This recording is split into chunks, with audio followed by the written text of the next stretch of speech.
It was very interesting. I mean, there's various ways that you find a character, and the beauty is I also got to collaborate about her with this very collaborative director and production team.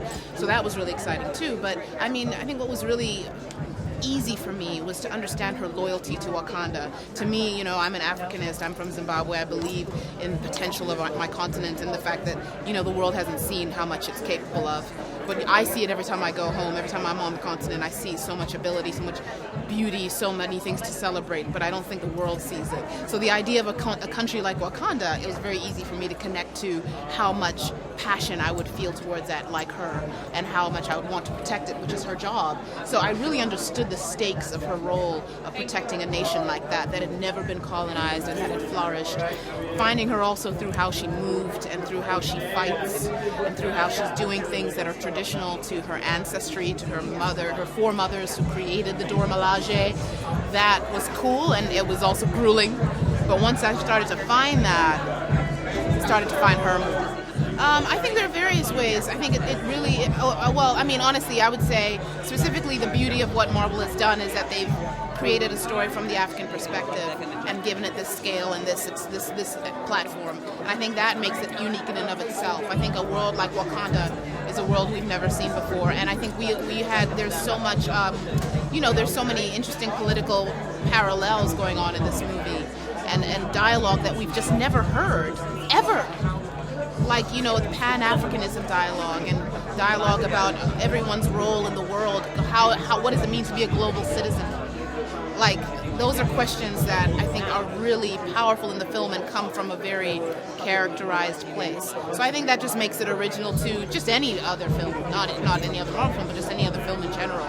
It gives it a very specific narrative and consequently resonance.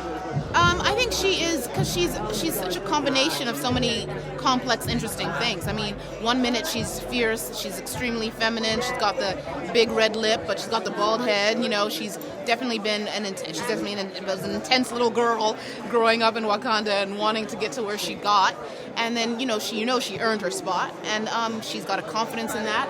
But, she's also in love. I mean, there's just so many things that make her something very specific. And, and her sense of humor comes out of nowhere sometimes. And, she's just, she's willing to exert all she has in a dedication to her belief in the sovereignty and the beauty of her people and her nation. And I love that about her. Well, I think it's something that happens all the time throughout the world. I think we finally just got to see it actually illustrated. But I think at the end of the day, even in any great leadership, you see that there is a feminine influence that is important and that really helps really balance and progress things.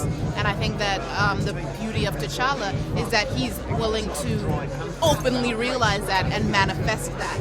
And not, hide it and see it and just be surrounded by a bunch of men when he's making decisions and dealing with the most perilous issues of his nation. But really tapping into the people, as his father says, people you can trust. Surround yourself with people you can trust.